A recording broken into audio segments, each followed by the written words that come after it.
Welcome guys, welcome to my channel. अगर आप सबको मेरी वीडियोस पसंद आए तो मेरे चैनल को लाइक, शेयर और सब्सक्राइब ज़रूर करें।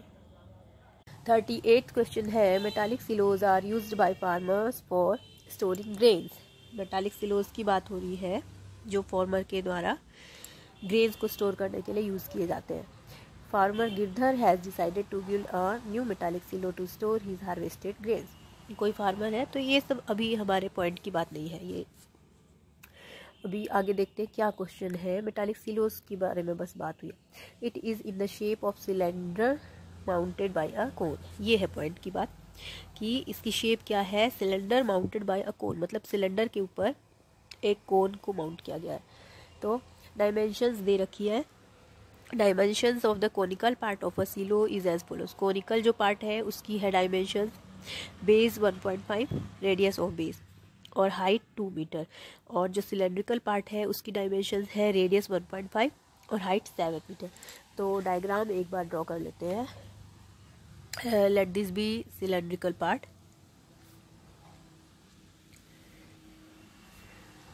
सिलेंड्रिकल पार्ट की हाइट 7 मीटर है और ये हो गया हमारा सिलेंडर। रेडियस है, रेडियस दे रखी है 1.5 यहाँ सेंटर से जो।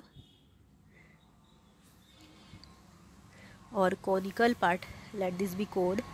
कोन इसके ऊपर माउंटेड है, तो कोनिकल पार्ट की जो हाइट है वो दे रखी है 1.5 और रेडियस इसकी भी, कोनिकल पार्ट की हाइट 2 मीटर दे रखी है, 2 मीटर और radius of base 1.5 metre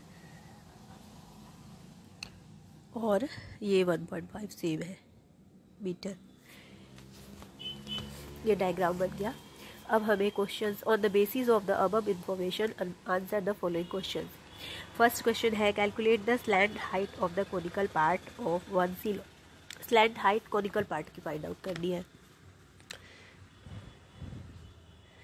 slant height मतलब ये वाली एल हमें फाइंड आउट करना है। यहाँ पर राइट एंगल ट्राइंगल फॉर्म हो रहा है, so L is equal to हो जाएगा L square is equal to H square plus R square. L square is equal to H square plus R square. H है 2 और आर है 1.5। Slant height of the conical part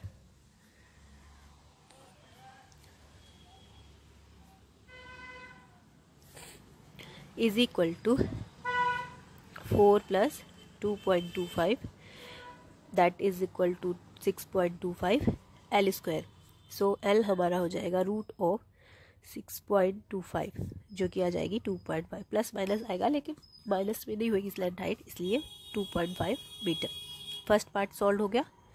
second part है question, find the curved surface area of the conical part of 1 silo. Conical part curved surface area CSA of cone क्या होता है, pi r. CSA of cone pi r l. So हमें values put करनी है सिर्फ। Pi r l, pi 22/7, r कितनी दे रखी है 1.5 और एल अभी जस्ट हमने फाइंड आउट किया है 2.5। सो ये हमारा आ जाएगा पाई आर एल। सो जब हम इसको सॉल्व करेंगे 22/7 की जगह 3.14 ही ले लेते हैं पाई की वैल्यू इंटू 3.75। तो आंसर हमारा आएगा 11.77 समथिंग आएगा 5 कुछ। फिर हम इसको 11.78 मीटर कर सकते हैं। थर्ड पार्ट है, find the cost of metal sheet use to make the curved cylindrical part of 1 silo at the rate of ₹2000 per metre square. तो जब हम ये सिलेंड्रिकल पार्ट के चारों तरफ मेटल शीट लगाएंगे, ये जो सिलेंड्रिकल पार्ट है ये, इसके चारों तरफ तो मेटल शीट लगाएंगे तो उसका 2000 पर मीटर स्क्वायर के अकॉर्डिंग कितना चार्ज आएगा। तो हमें इसका कर्व्ड सरफेस एरिया निकालना पड़ेगा सिलेंडर का। तो curved surface area of cylinder क्या होता है 2πRH। 2 pi R H CSA of cylinder. हमें सिंपली सिर्फ वैल्यूज़ पुट करनी है। R 1.5 मीटर है और सिलेंडर की हाइट है 7 मीटर। 7 7 कैंसिल, 1.5 को 2 से मल्टीप्लाई करेंगे 3 इंटू 22, मतलब 66 मीटर स्क्वायर इसका कर्व सरफेस एरिया है। और चार्ज अब क्योंकि rate of 2000 per metre square, तो हम लिखेंगे so we will write for 1 meter square metal sheet costs rupees 2000, therefore for 66 meter square metal sheet cost 66 into 2000 rupees, तो कितने हो जाएंगे 1,32,000। बहुत ज़्यादा चार्जेस आएंगे। ये आ गया हमारा आंसर। अब फोर्थ पार्ट में पूछा है find the total capacity of 1 silo to store grains. यहाँ पे कैपेसिटी पूछा है, मतलब हमें पूरा जो सिलो बना है कॉनिकल पार्ट और सिलेंड्रिकल पार्ट दोनों मिला के जो वॉल्यूम है इसका वो फाइंड आउट करना है, कैपेसिटी का मतलब है।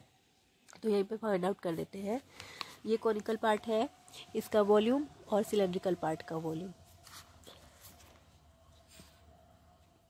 थर्ड का जो इंटरनल है यहाँ पर सॉल्व कर देते हैं। वॉल्यूम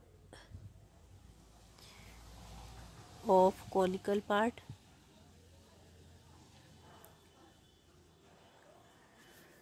कॉनिकल पार्ट का वॉल्यूम होता है 1/3 pi r square h. 1/3 pi r square h. हमें सिंपली सिर्फ वैल्यूज़ पुट करनी है और फॉर्मूले पता होने चाहिए। और इन केस स्टडी वाले क्वेश्चंस में कुछ ज़्यादा कॉम्प्लिकेटेड नहीं होता। इनको देख के घबराना नहीं है, सिर्फ इनको पढ़ना है, समझना है और सिंपली इनके आंसर देने हैं। आर कितनी थी कॉनिकल पार्ट की 1.5 और हाइट 2। सो जब हम इसको सॉल्व करेंगे 22 इंटू 2 इंटू 2.25 बाई 21, इसको जब हम सॉल्व करेंगे तो आंसर आ जाएगा 4.71 मीटर क्यूब। अब वॉल्यूम ऑफ सिलेंड्रिकल पार्ट निकालने के लिए वॉल्यूम ऑफ सिलेंडर होता है पाई आर स्क्वायर एच। फॉर्मूले में पुट करने हैं वैल्यूज़ को 22/7। आर इसकी भी सेम है 1.5 आर स्क्वायर और हाइट सिलेंड्रिकल पार्ट की 7 है, तो 7 7 कैंसिल आउट हो जाएंगे। 1.5 का स्क्वायर 2.25 और 22, तो जब इसको हम मल्टीप्लाई करेंगे तो आंसर आ जाएगा 49.5 क्यूब मीटर। अब टोटल कैपेसिटी निकालने के लिए हमें volume of cylinder plus volume of cone add करने से हमें टोटल कैपेसिटी ऑफ 1 सिलो मिल जाएगी।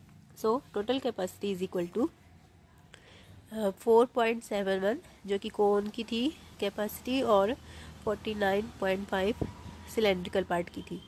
तो ये हो जाएगा, इसको 0 लिख दो,